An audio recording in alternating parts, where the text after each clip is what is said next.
d'envoyer les FARDC, de capturer Paul Kagame. Mais au cas où les ennemis fuient et sont sur le sol rwandais, on doit les poursuivre jusque dans leur dernier retranchement au Rwanda. Il faut amener la guerre là-bas.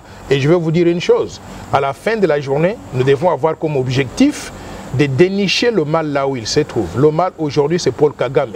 Il faut aller capturer Paul Kagame, le ramener ici et le juger en République démocratique du Congo pour que nous puissions avoir donc la paix et la paix pour toujours. Ceci doit être connu de tous les Congolais. Le départ de Mobutu, en dépit des questions politiques, était lié sur la question des minéraux. Donc l'apparition des téléphones portables en 1983, et on devait utiliser les coltans de la République démocratique du Congo pour la fabrication des téléphones portables.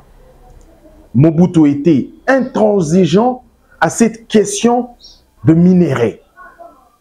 Vous vous souvenez que Mobutu ne voulait pas que les expatriés, les étrangers, arrivent aux zones minières du Zaïre. Les États-Unis d'Amérique voulaient à tout prix la tête du maréchal Mobutu, le président du Zaïre. Après le départ de Mobutu, la question de minéraux va encore séparer Mouzé Kabila et ses anciens alliés. La question de minéraux, jusqu'à la dernière minute, était au cœur de débats entre la puissance occulte et Mouzé Kabila. Plus tard, bien qu'il n'est pas sain, avec beaucoup de difficultés, avec beaucoup de réalités fâcheuses et malheureuses, et qu'on lui reproche pendant qu'il était président de la République, Joseph Kabila, avant son départ, a connu des sérieux problèmes après avoir défini le code minier congolais. La question de minéraux de la République démocratique du Congo va continuer à causer du tort si les Congolais ne sont pas conscients de ces enjeux. Il est grand temps de privilégier le patriotisme parce que le sous-sol congolais est riche et surtout convoité. Il y avait un président qu'on appelait Habyarimana. Son avion a été abattu par qui? Par des missiles lancés par l'armée patriotique rwandaise de Paul Kagame. C'est un criminel qui a commencé depuis très longtemps et la communauté internationale l'a supporté, l'a accepté comme tel. Et aujourd'hui, nous sommes en train de vivre les conséquences de cela. Paul Kagame a commencé par être terroriste en tirant sur cet avion-là, en tuant Habyarimana. Et à cause de cela, il y a eu ce qu'on a appelé le génocide rwandais. Le génocide rwandais, c'est quoi? En réalité, les Rwandais, entre eux-mêmes, les Hutus et les Tutsis, ils se sont entretués. C'est un peuple violent. Ils se sont entretués entre eux-mêmes. Une fois qu'ils se sont entre eux-mêmes, Paul Kagame en a profité pour arriver au pouvoir. Et entre-temps, parce qu'ils s'entretuaient chez eux, la communauté internationale a demandé à la RDC d'ouvrir les frontières et de recevoir donc les réfugiés qui voulaient trouver refuge quelque part. C'est comme ça que nous avons importé ce problème rwandais sur notre sol aujourd'hui. Pour y mettre fin, nous devons rétablir de l'ordre au Rwanda, pour qu'il y ait un régime qui est dirigé par la majorité des gens, par la démocratie. Et la majorité des gens au Rwanda, vous savez qui ils sont?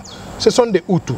Les Tutsis au pouvoir aujourd'hui, c'est une petite minorité. Mais au cas où les ennemis fuient et sont sur le sol rwandais, on doit les poursuivre jusque dans leur dernier retranchement au Rwanda. Il faut amener la guerre là-bas.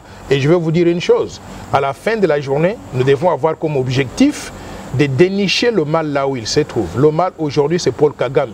Il faut aller capturer Paul Kagame, le ramener ici et le juger en République démocratique du Congo pour que nous puissions avoir donc la paix et la paix pour toujours.